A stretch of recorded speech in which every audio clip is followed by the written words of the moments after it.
Welcome back to my channel, balik lagi bersama Maidatul Farhi. Kali ini gue mau ngebuktiin tentang rumus-rumus yang ada di salah satu lembaga les. Jadi dia tuh sebutin rumus-rumus cepetnya itu adalah the king. Kalian pasti tahu ya. Nah di sini gue mau ngebuktiin gimana sih rumus the king yang diterapin sama lembaga les itu di persamaan kuadrat. Nah di sini gue bakal bahas mengenai gimana sih mereka bisa nentuin kalau itu adalah rumus cepetnya. Kayak gitu. Nah, persamaan kuadrat, jadi kalau misalkan kalian tahu persamaan kuadrat itu punya rumus umum ax kuadrat plus bx plus c sama dengan 0. Nah, terus ada lagi persamaan kalau misalkan kita punya akar-akar yang baru. Nah, ini adalah persamaan umumnya. Terus ini adalah persamaan baru. Persamaan baru itu rumusnya x kuadrat min x1 ditambah x2 x plus x1 kali x2 sama dengan 0.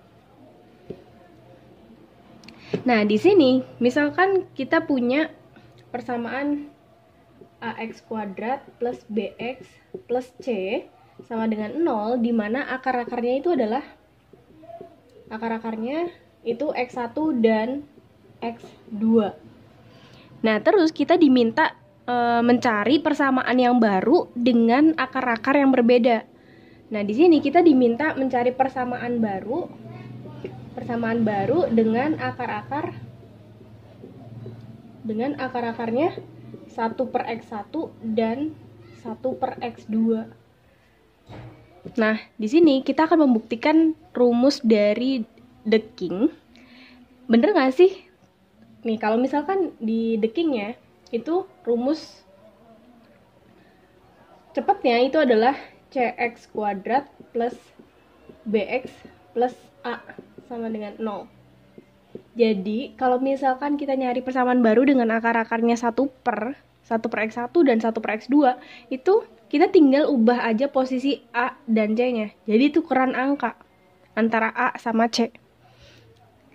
Nah, kalau misalkan kalian bertanya-tanya, kok bisa sih dia tukeran? Emangnya gimana sih caranya? Nah, ini yang bakal gue bahas. Jadi, gue bakal nunjukin kenapa si lembaga les itu menyebut rumus the king-nya itu seperti ini. Oke? Kalian pasti udah familiar kalau misalkan kita harus mencari x1 ditambah x2 itu akan sama dengan min b per a. Terus kalau misal kalian nyari x1 dikali x2 itu c per a. Gitu kan?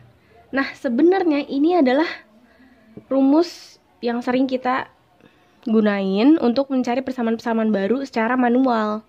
Nah, secara manualnya kita harus masuk ke persamaan baru ini dengan cara menjabarkan si akar-akar barunya. Jadi akar-akar barunya kan 1x 1 per x1 ditambah 1 per x2. Jadi persamaan barunya itu kita rubah jadi 1 per x1. Kita mencari 1 per... Nah, mencari ini.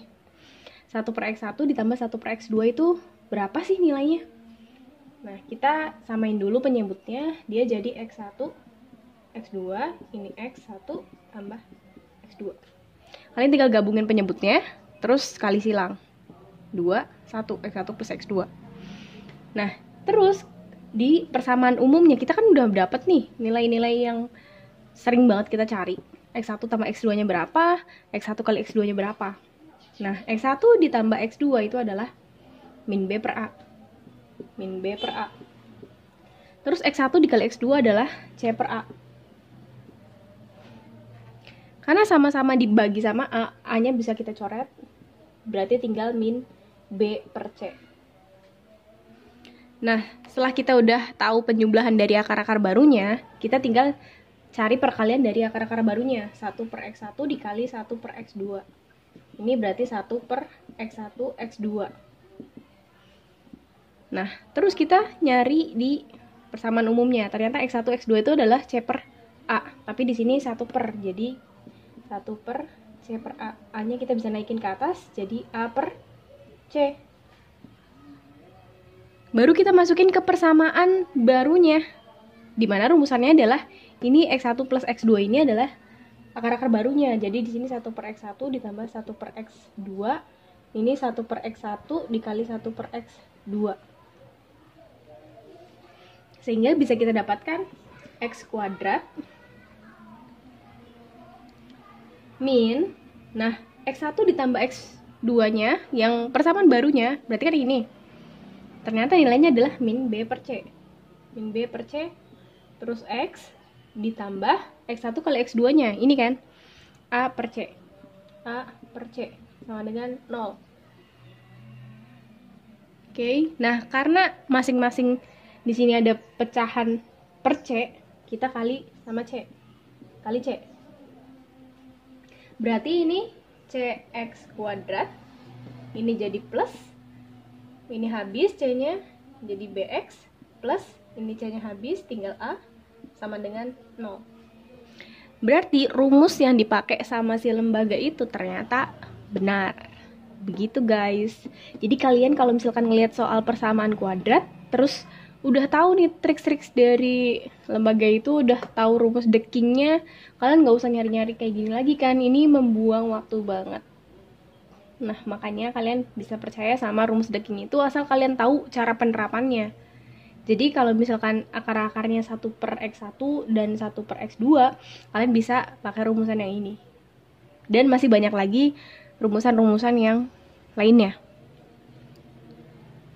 Jadi kalau misalkan akar-akar barunya itu 1 per X1 dan 1 per X2, berarti persamaan barunya tadi X kuadrat ditambah BX plus A sama dengan 0. Nah terus kalau misalkan akar-akar barunya itu berapa kalinya dari akar-akar awalnya, misal NX1 dan NX kedua, berapa kalinya, misal 2 kalinya berarti N-nya tuh 2. Berarti 2x1, 2x2, kayak gitu. Nah, buat persamaan barunya, itu ax kuadrat plus nbx plus n kuadrat c sama dengan 0. Jadi nanti kalian tinggal masukin aja si berapa kalinya tuh ke sini. Misal sini 2 kalinya, ini 2 kalinya, berarti 2 kuadratnya, kayak gitu. Terus ada lagi kalau misalkan akar-akarnya ditambah berapa? Berarti kan X1 ditambah N dan X2 ditambah N. Misal X1 ditambah 3 atau X2 tambah 3. Kayak gitu. Nah, persamaan barunya itu A X min N kuadrat ditambah B X min N ditambah C sama dengan 0. Nah, ini pengaruhnya karena dia ditambah, kita tinggal kurangin aja yang X-nya dengan berapanya. Nih, N-nya tuh masuk ke X ya. Kan ini kan sama aja kayak persamaan umumnya kan. Cuma di X-nya itu dia dikurangin. Kayak gitu. Nah, ini bersifat kebalikan. Kalau misalnya dikurangin, berarti di sini nanti ditambah. Nah, terus kalau misalkan X1 kuadrat dan X2 kuadrat. Ini persamaan barunya A kuadrat X kuadrat min B kuadrat min 2AC X